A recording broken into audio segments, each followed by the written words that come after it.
നാളെ 7-ാം മാസത്തെ ചടങ്ങ് നടക്കാൻ പോവാ. അത് അലമ്പാൻ വേണ്ടിയിട്ട് ആരെങ്കിലും കാണാൻ പോയിട്ടുള്ള വരവാണോടാ ഇത്? അല്ല, വെറുതെ ഒന്ന് പുറത്തു പോയതാ. നീ വെറുതെ പുറത്തു പോയിട്ട് ഇനി ആർക്കെങ്കിലും കൊട്ടേഷൻ കൊടുത്തോന്നാ ഇവന്റെ ചോദ്യം. നിന്റെ ഏട്ടനെ ഏട്ടത്തിയും കൊല്ലാൻ. അങ്ങനെ പേടിക്കണ്ടടാ. ഇവനെ കയ്യിലിരിക്കുന്ന പൈസ കളയുന്ന ഒരു പരിപാടിക്ക് നിൽക്കത്തില്ല. പിന്നെ മഹാലക്ഷ്മിയുടെ വയറ്റിൽ കിടക്കുന്ന കുഞ്ഞിനെ കളയാൻ വേണ്ടിയിട്ട് പലതവണ ശ്രമിച്ചിട്ടുണ്ട് അല്ലേടാ? ഇവനും ഇവന്റെ ഭാര്യയും അവരുടെ അച്ഛനും മുത്തശ്ശിയും ഒക്കെ.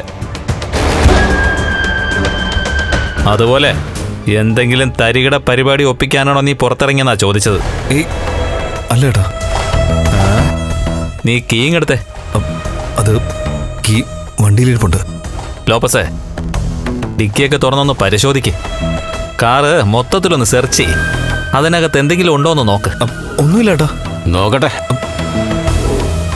എന്ന് ഞങ്ങൾ കൂടി ഒന്ന് ബോധ്യപ്പെടട്ടടാ. നാളെ 7-ാം മാസത്തിലെ ചടങ്ങ് നിന്റെ തറവാട്ടി വെച്ചാ നടത്തുന്നത്. ആ സമയത്ത് ഞങ്ങൾക്കതിൽ പങ്കെടുക്കാൻ പറ്റില്ല. നാളെ അത്യാവശ്യമായിട്ട് ഞങ്ങൾക്കൊരു യാത്രയുണ്ട്. അതുകൊണ്ട് അപകടം എന്തെങ്കിലും ഉണ്ടെങ്കിൽ ഇന്ന് തന്നെ അത് ഒഴിവാക്കണം. നിന്റെ അമ്മായിയച്ഛൻ നാളെ ചടങ്ങിന് വരൂടാ. വരാനുള്ള സാധ്യതയില്ല. അപകടം പറ്റിയ ശേഷം നീ അയാളെ കണ്ടായിരുന്നോ? ഇല്ല, കണ്ടില്ല.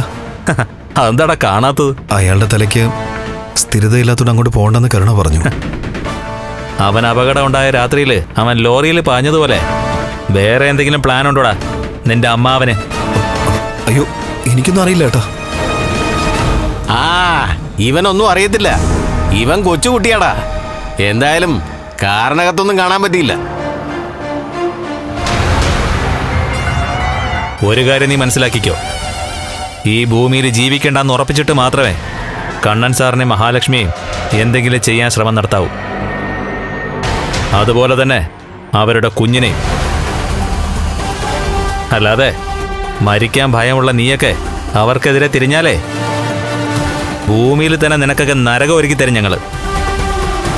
പ്രതാപൻ, വാമദേവൻ, അതുപോലെ തന്നെ ആ മേഘൻ, എല്ലാവരുടെ അനുഭവം നീ മനസ്സിൽ കുറിച്ചിട്ടോ.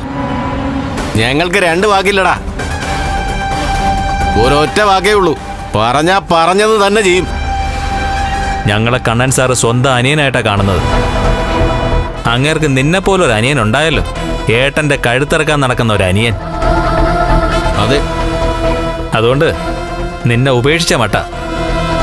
പകരം എന്നെയും ഇവനെയും ആ സാഗറിനെയും ഒക്കെ ആ സ്ഥാനത്ത് ഇപ്പോൾ പ്രതിഷ്ഠിച്ചിരിക്കുന്നത്. അങ്ങനെ ഞങ്ങൾക്കൊരനിയന്റെ സ്ഥാനം തന്ന കണ്ണൻ സാറിനെയും ഞങ്ങളെ ജീവന് തുല്യം സ്നേഹിക്കുന്ന മഹാലക്ഷ്മിയെയും സംരക്ഷിക്കേണ്ടത് ഞങ്ങളുടെ കടമയാ. അവർക്കൊരു പോറലേറ്റ അവരുടെ കണ്ണൊന്നും നിറഞ്ഞ പിന്നെ നിനക്കും നിന്നെ സ്നേഹിക്കുന്നവർക്കും കരഞ്ഞ് കാലം കഴിക്കേണ്ടി വരും. നാളത്തെ ചടങ്ങ് ഗംഭീരമായിട്ട് നടക്കണം. ആ ചടങ്ങിൽ ചിരിച്ച മുഖമായിട്ട് വേണം മഹാലക്ഷ്മിയും കണ്ണൻ സാറ് നിൽക്കാൻ. അതിന് വിപരീതമായിട്ട് എന്തെങ്കിലും സംഭവിച്ചാൽ ഞങ്ങൾ യാത്ര പകുതിയിൽ വെച്ച് നിർത്തി തിരികെ വരും. നിന്നെയൊക്കെ മണ്ണിട്ട് മൂടാൻ. വാടാ.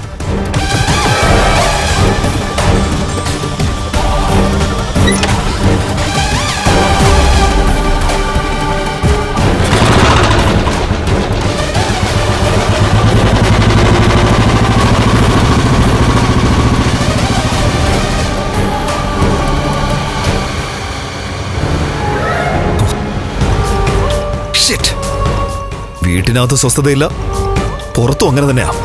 നാശം.